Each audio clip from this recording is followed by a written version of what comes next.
Salut à toi, j'espère que tu vas bien et bienvenue dans ce nouvel épisode de la série sur l'apprentissage de la programmation orientée objet avec un environnement de travail en PHP 8.1.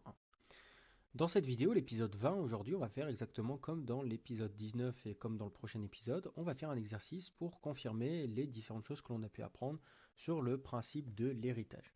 Et aujourd'hui, je vais te proposer un exercice qui va te permettre du coup de gérer des comptes bancaires. Donc concrètement ici, on a un compte bancaire, moi je vais lire l'énoncé avec toi. On a un compte bancaire qui possède à tout moment une donnée, son solde. Ce solde peut être positif, compte créditeur, ou négatif, compte débiteur. Chaque compte est caractérisé par un code incrémenté automatiquement. Le code et le solde d'un compte sont accessibles en lecture seulement. À sa création, un compte bancaire a un solde nul et un code incrémenté. Il est aussi possible de créer un compte en précisant son solde initial. Utiliser son compte consiste à pouvoir y faire des dépôts et des retraits. Pour ces deux opérations, il faut connaître le montant de l'opération. L'utilisateur peut aussi consulter le solde de son compte pour la méthode toString, comme on a pu l'avoir avant dans la dernière vidéo. On a un compte épargne qui est un compte bancaire qui possède en plus un champ taux d'intérêt égale 6 et une méthode calcul intérêt qui permet de mettre à jour le solde en tenant compte des intérêts. Et on a un compte payant qui est un compte bancaire pour lequel chaque opération de retrait et de versement est payant et vaut 5 euros. Donc ce qu'on doit faire, c'est définir la classe compte, compte épargne, compte payant. On va créer un petit programme pour que ça fonctionne et on a un petit exemple. Bien sûr, comme je le répète ici, c'est des exercices que j'ai trouvés sur Internet, hein. Donc si ma solution ici est faite d'une certaine façon, peut-être qu'en recherchant l'énoncé sur Internet, tu vas pouvoir trouver la solution initiale. Enfin bref, pour ceux qui ne savent pas comment ça fonctionne et qui arrivent seulement sur cette vidéo, concrètement le fonctionnement est le suivant. Je te lis l'énoncé, ce que je viens de faire. Là, je vais te laisser mettre pause et faire l'exercice de ton côté. Et ensuite, moi, ce que je vais faire, c'est que je vais le résoudre. Et ensuite, tu pourras comparer la logique de comment tu as construit ton résultat et également simplement le code qui a été fait, même s'il n'y a pas une seule et même solution. Donc, je te laisse mettre pause et moi, je vais commencer la correction. Donc, ce qui va se passer, c'est que je vais commencer la correction. Je vais zoomer un petit peu. Donc concrètement, on va d'abord créer la classe compte. Moi, j'ai l'énoncé juste à côté de moi. Donc j'ai la classe compte ici. Et on nous dit que on a le solde. Donc déjà, ce qu'on va faire, c'est on va créer ici un protected int id qui est égal à nul. Et on a également un protected int solde qui lui est égal à 0. Concrètement, ce qu'on va faire, c'est qu'on va créer un constructeur. Hop, le constructeur va prendre les deux en même temps. D'ailleurs, j'ai mis soldé alors que c'est solde. On va enlever le commentaire. Hop, hop, hop. Donc à partir de là, on est OK. Qu'est-ce qu'il nous disait ensuite? Alors, je vais copier-coller l'énoncé ailleurs parce que il est un peu long sur les lignes.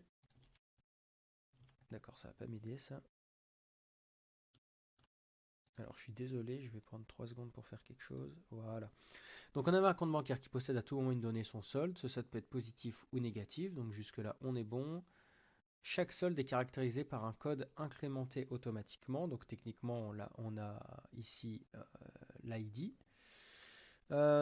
Concrètement on a l'ID. Alors ce qu'on va pouvoir faire par exemple ici, comme l'ID c'est tout simplement un code qui est incrémenté automatiquement, on va pouvoir créer ici une private static int.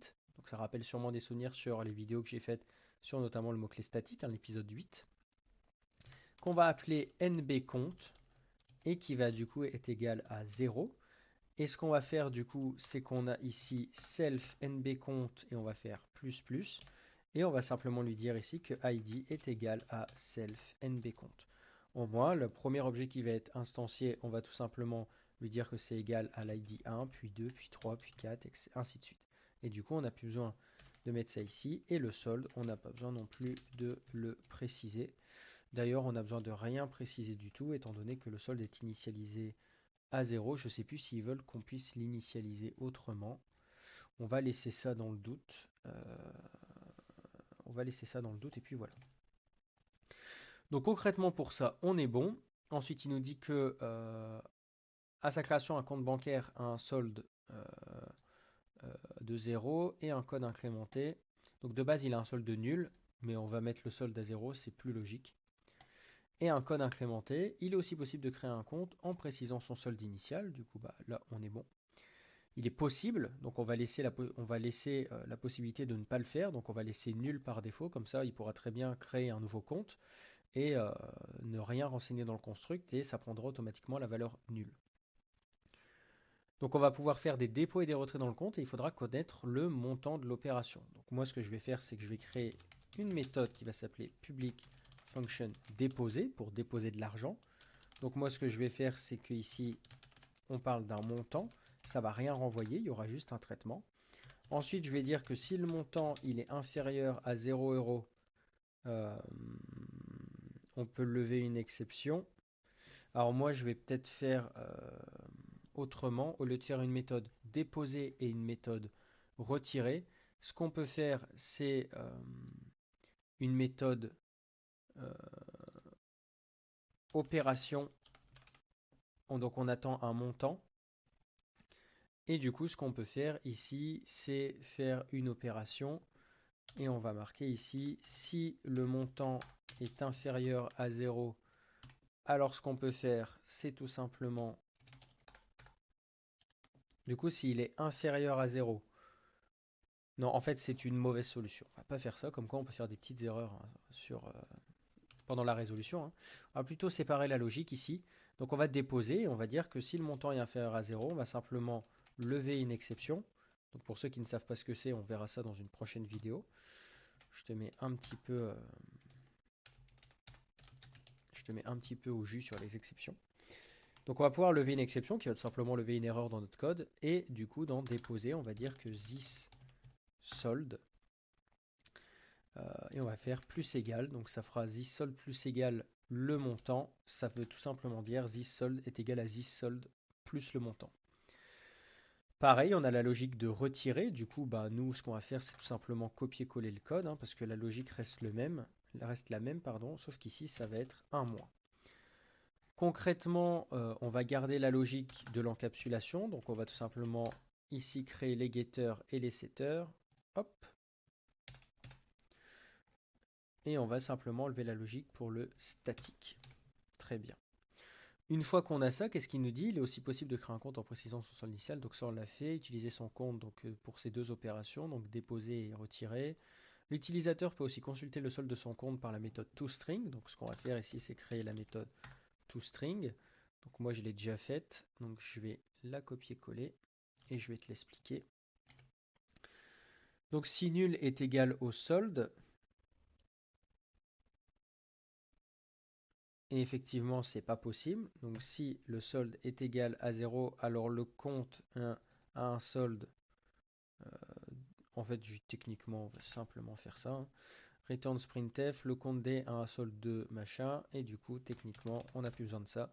J'avais fait la solution où solde est nul de base, mais on va garder la logique où solde commence à 0. Moi, je trouve ça beaucoup plus logique, parce que quand on ouvre un compte, bah forcément, on commence à 0.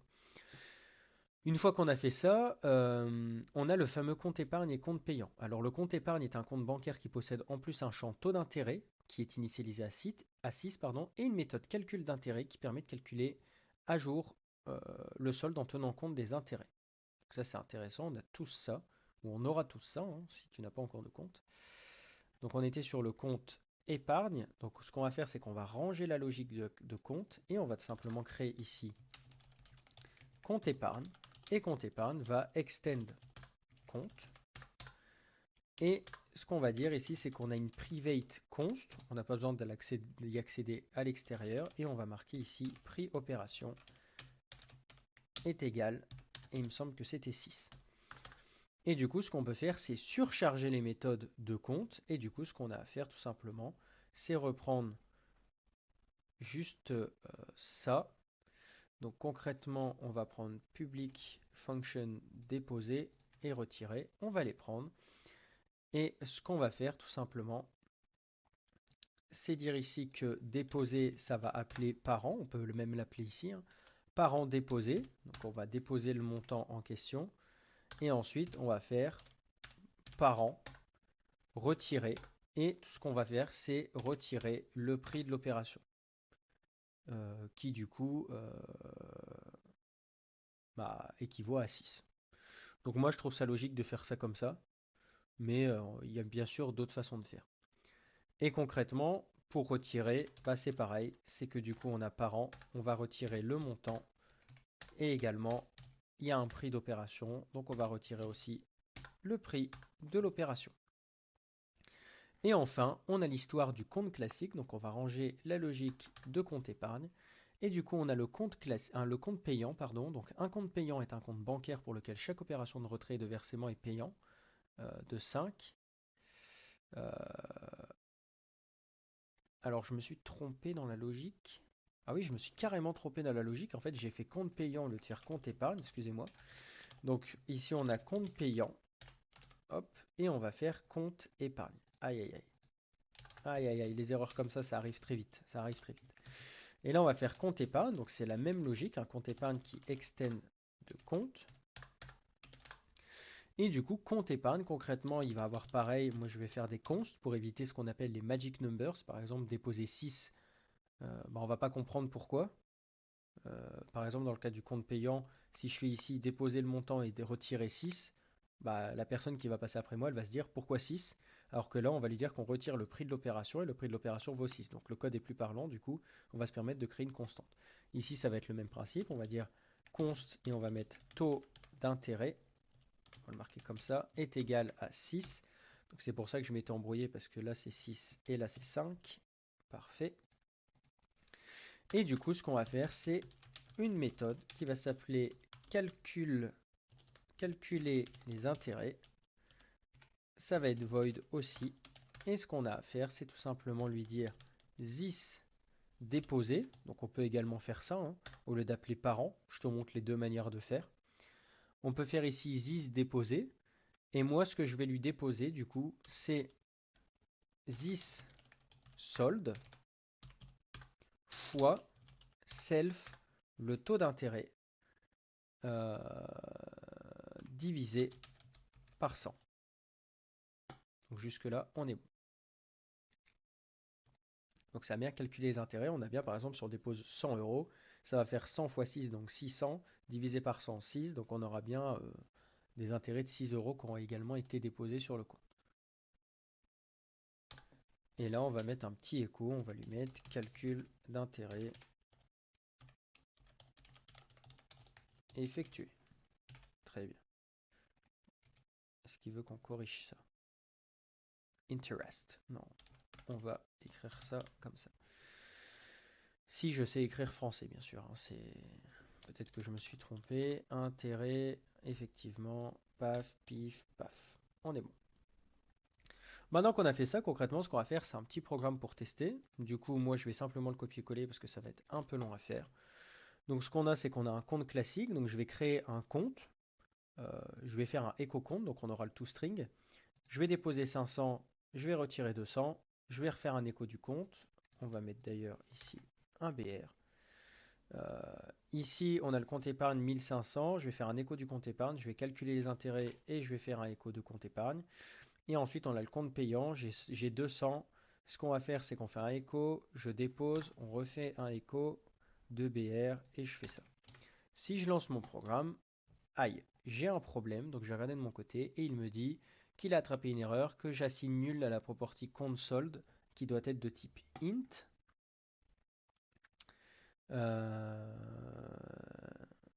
Alors, il a trouvé ça à la ligne 14. 14, 14. Effectivement, c'est une erreur. Hop, on va mettre ici int 0. Et si je fais un F5, on a le compte 1 qui a un solde de 0 et qui finalement se retrouve avec un solde de 500. Ouais, je vais mettre ça là. Donc on a le compte qui est créé, donc il a un solde de 0, ce qui est de base le cas. On lui dépose 500, donc il a un solde de 500, et ensuite il a un solde de 300. Donc je peux même retirer, bon on va pas retirer les BR, ça va être un peu chiant après. On a le compte 2 ici, qui a un solde de 1500. Et du coup ensuite, qu'est-ce qu'il nous dit?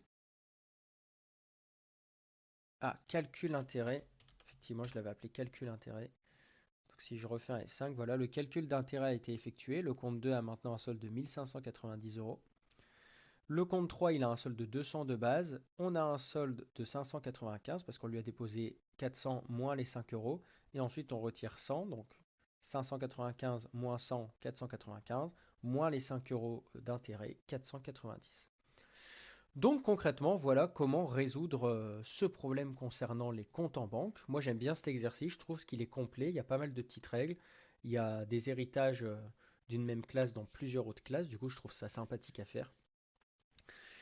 En tout cas, si cette vidéo t'a plu, n'hésite pas à la liker, n'hésite pas à la partager, n'hésite pas également à me laisser un commentaire sur si tu as réussi, si tu n'as pas réussi, si tu n'as pas réussi, ce que tu n'as pas réussi à faire. Également, n'hésite pas à me partager également comment tu as réussi à le faire, si tu as réussi à le faire bien sûr. Et n'hésite pas également à t'abonner, que ce soit pour suivre la suite de la série ou également pour voir les différentes séries que j'ai pu faire sur Symfony avant cette série. Moi je te dis à la prochaine dans la prochaine vidéo et on fera un exercice sur la gestion de vecteurs, quelque chose d'un peu plus abstrait. Je te dis à la prochaine dans la prochaine vidéo. Salut!